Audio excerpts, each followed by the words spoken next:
Well, believe it or not, and last week, one of my colleagues at Takeda sent me an email, asked me, where's you guys Luminex 200 system I can use? So my answer is, don't you know we replace it with HD1 analyzer? Of course, I made up the second part. I didn't say that. Anyway, so my talk is the word ultra-sensitive. I believe you have heard this word so many times. But for my sample, I'm on the minority part. I'm using the cell xenograft tissue samples instead of plasma and serum for the detection.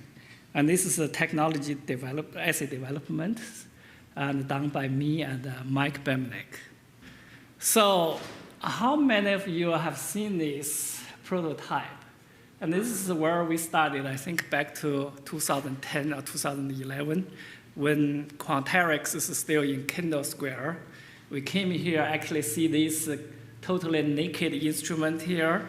And maybe they have a sign like no coffee, no coughing, and in case you're contaminated. And the other thing is each time you can only measure 8 samples. So today, and we get the evolution into this completely new automatic system.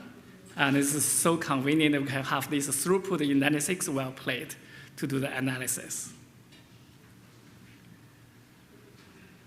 So the target we'll study is the ULK1, which is the important autophagy initiating kinase, which is regulated by the nutrition.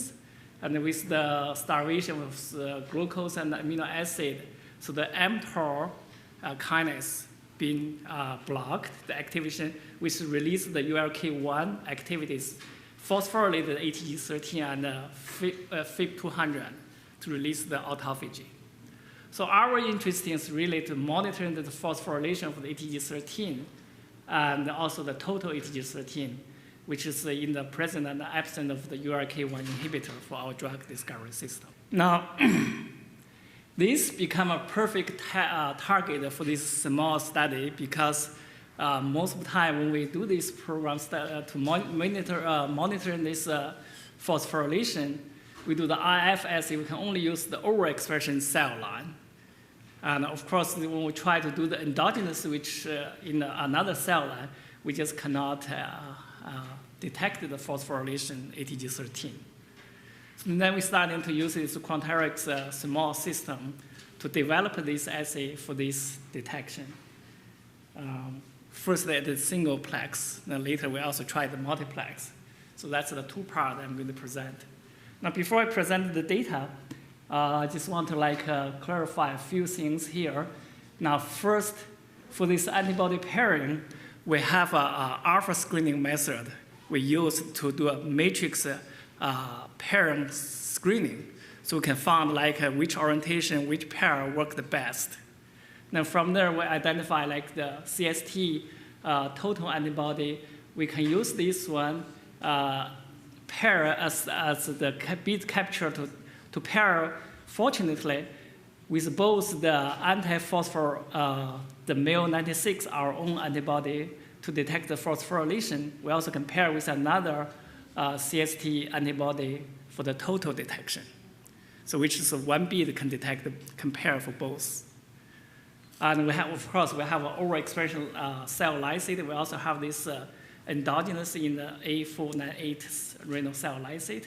We also tested some tumor lysate. Now, for this, what I showed here for this data, in this overexpression cell line, we really can detect this phosphorylation in a log scale, 3 log. We didn't further test, could be 4 logs, which is usually we only can detect for 2 logs in other method. And this is give for the treatment versus the DMSO, the inhibitor treatment, we can get a 100-fold detection window. And usually this in other methods you just see totally flat. But here you really can see this is actually when you get to this range, you see it's not completely knocked out. This is where the sensitivity comes in. And actually, even in 1 microgram lysate, this is not like the target, this is total lysate, you still can have this sensitivity and the differentiation clearly detected. Of course, for this total ATG13, we also have this in the log scale. You have this clearly 3 log scales detection sensitivity for the real sample. And here, we have this overexpression, which is really, really high compared to this endogenous signal. This is run on the same plate in the Simoa assay. And this is really for the overexpression, you really see this only with a 3 microgram lysate. And for this, for the pathway, the mTOR, blocking the mTOR, which release the ULK1 activity, also boosted the signal from the endogenous without mTOR combination to double the fold, which is like overexpression 100-fold, and the mTOR inhibitor also double the endogenous level of phosphorylation for that. And here we will see this is really the direct comparison, the phosphorylation by blocking the mTOR kinase, which is actually a double, like I said there, because if you look at the scale, this is the 2 microgram lysate, this is the 4 microgram lysate. You got a similar signal with the half of the lysate. And then we have one of the other challenges, not only detecting the single point, can we really using this endogenous to really run for this IC50 for the inhibitors of the ULK1. Then we compare this for the 3 lysate, the 498 endogenous overexpression, and also 498 with the mTOR inhibitor, which is boosted the signal. Then we run on the same plate for this compound treatment with 1 compound. Then we basically got a very similar IC50 or EC50s for the inhibitor, which is really clear, we can, using this one instead of the other method to run and screening for the IC50 of compound. Now here, after that, and our group really interested to see, besides this cell lysate, if we can use this technology to run for this tumor sample, which is very difficult in other method. Then we compared, here, I'll just show you one of the sample with one of the Western. The Western usually we use a 40 microgram lysate to run it. Then here we're actually using 10 microgram lysate. This is only 4-hour compound treatment, and then you'll see the baseline for this 498 xenograph in the mouse, the tumor sample, and this is the inhibiting. And this is the mTOR boosting, and this is the small, this is the Western, then the combination inhibiting. So this is just try to demonstrate and then to see if we can run this tumor sample in this small analysis as the platform. From there, then we're starting to look at this multiplex. This is one of the slides I borrowed from Quanterix, and it show the beads for the mixture of the subpopulation of detecting encoding and capture beads. We can detect up to 4 different targets, as shown here with this different color detection. Now, using this multiplex, we try to see if we can detect the total ATG13 versus the phosphorylation ATG13. Also, we try to use in one of the housekeeping gene. Now, the challenge we have here is using the total ATG13 we pair with the both CST compound. But for the phosphorylation ATG13, we use the MIL96 also pair with this one of the same CST antibody. Now, before we run it, we were thinking, what could happen? Because this is competition. You multiplex, you have different beads of capture, but you have the same detector. And We also, like before we're doing that, we're thinking we better throw a housekeeping gene there. In case this is messed up, at least we know the housekeeping gene in there is working. So we have these 3 together multiplex. And this is what happened. And this is a very nice calibration curve for the total ATG13 and for the phosphorylation ATG13. And also this is the GAPDH for this housekeeping gene. We have the beads all the same ratio, but for this detector, we use the same detector shared.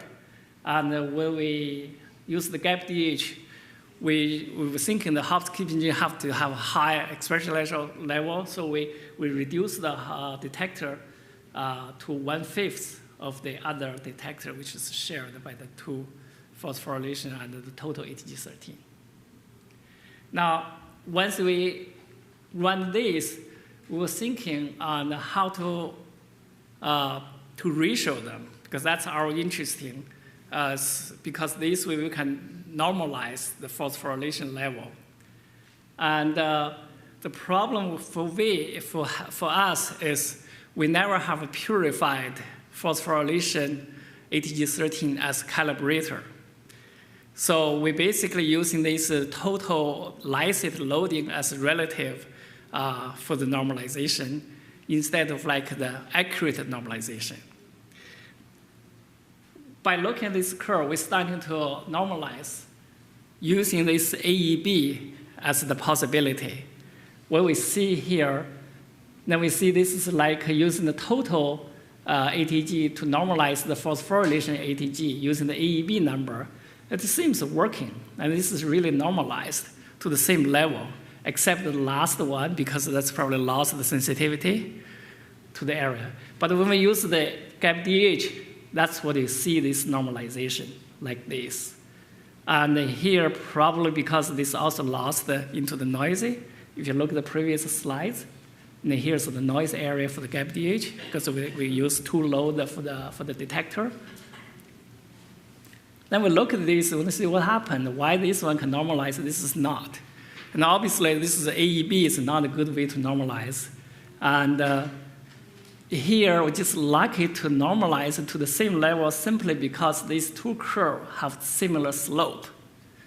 And obviously, this is a GAPDH, you got this very steep slope, and this is totally off to the way like this. Then, by trying using this relative loading concentration calculation for this lysate, then we'll be able to normalize it, use both the total ATG13 and the GAPDH to normalize the phosphorylation level. And now it's working, and this too is the noisy area for the GAPDH. And this is totally working there. So even for this, even like we don't have a standard calibration, but if you're using the cell lysate, using that calibration curve, we still can normalize to a relative level. And here, if you look, well, this one probably is not going to tell you that. This will tell you. And when we look at the real sample for this endogenous versus the overexpression normalized by the ATG13 and by the GAPDH, you will see totally different scale. For this phosphorylation for normalized by total ATG13, what you see here is relative, this overexpression roughly about 2-fold of this endogenous, simply because this is normalization is the phosphorylation and ATG13 always have fixed ratio. What you really measure is the percentage of the phosphorylation change by the inhibitor to the total ratio. But when you normalize by the GAPDH, you got totally different. Now I have to use 2 scale. This is the endogenous level, and this is the overexpression level. It's huge different. The reason for that is because this not only the phosphorylation relative level to the total change, but also like overexpression, your absolute number of phosphorylation changed. So that's actually give us an idea that we can, if we're using the total ATG13 to normalize, actually we don't need to worry about the loading lysate error. we actually only measure the percentage change of the phosphorylation to the total ATG13. So even some sample you're loading less, some sample you're loading low or high, this is not going to change the relative ratio, but only your compound treatment will change the relative ratio. So which is really good way for us to using this total versus the phosphorylation if it's working. And we just feel lucky, like using the same detector, we can run it on this multiplex. Now, for summary and our development using this ULK1 phosphorylated ATG13, we really can see a 3-log, very confidently see a 3-log linear range for the detection. And also, we can use a very low lysate, the cell lysate. We can use about 50 to 40 nanogram cell lysate to run this sample, still in a very sensitive range area. And we can use this endogenous to run IC50 for our program. And we try this multiplex, even this is a preliminary data, but it's a very positive and results come out. We can normalize use both the ATG13 total or GAPDH, the housekeeping gene, for the phosphorylation level to the study. And of course, this multiplex, like Ralph said, this is very convenient. You can save the sample. You can run it fast. Instead of you run 3 places for 3 things, you can run this in 1 place for all this together. And it's really, if it's working, it's really good. And this platform we're going to use, continue to develop for some other low abundant PD markers in the cell and the tumor lysate. And special thanks to all my colleagues from Takeda, and also from Quanterix, Polvish, and Seth, Julia, David, and Hongshan for the help with technical development and questions and suggestions, and also hands-on help for the initial setup. Any questions?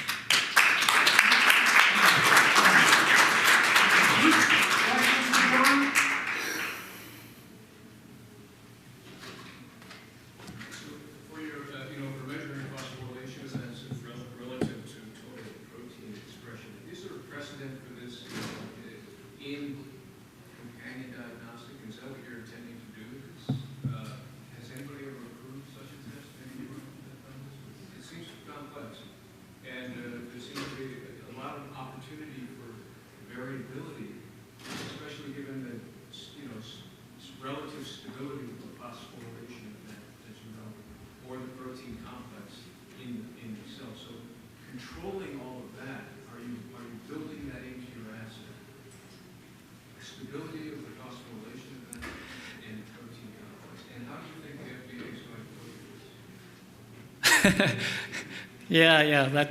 And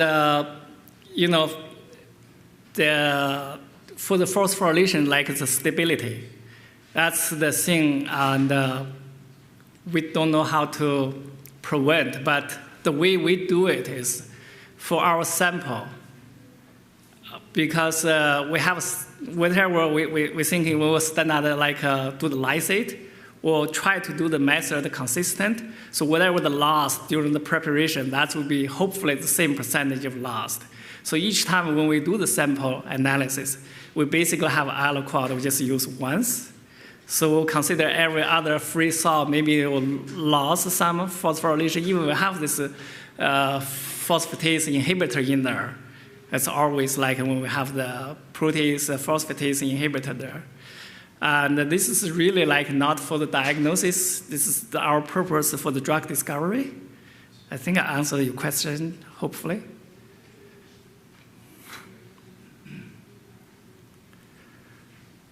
I have a quick question, John. So you've shown these assays working in tumor cell lysates. How about other tissue types?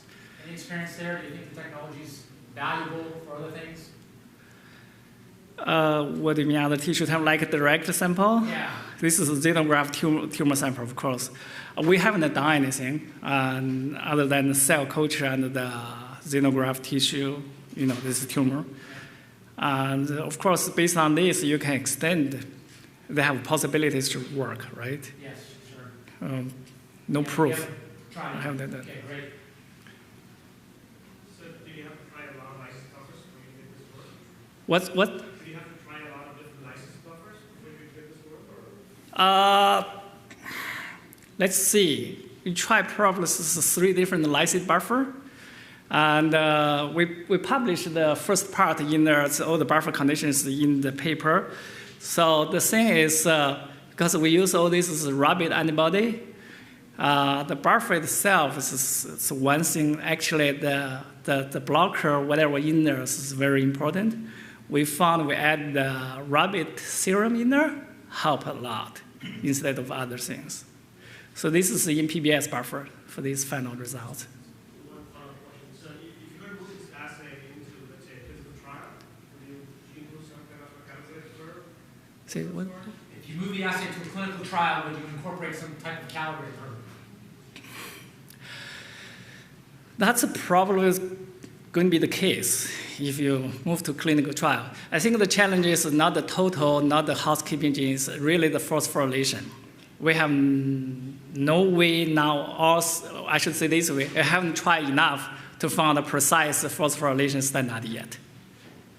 Yeah, John, just a correlation to that is, I mean, you're showing a 100-fold difference in the level of the signal, but without a true calibrator, that could just be differences in the antibody binding and Affinity, different so affinity? is there any independent method of determining the fraction phosphorylated that you use? Like a mass spec or other technology? We can. Yeah. Yeah, we can have, right. We can have mass spec to, actually, one of the early time when we developed the other target, we're actually using the mass spec to measure to see for that, particularly we just oversaturated for the phosphorylation for different target to see what's the percentage there. Then we try to maintain that to see if we can do as a caliber. Thank you.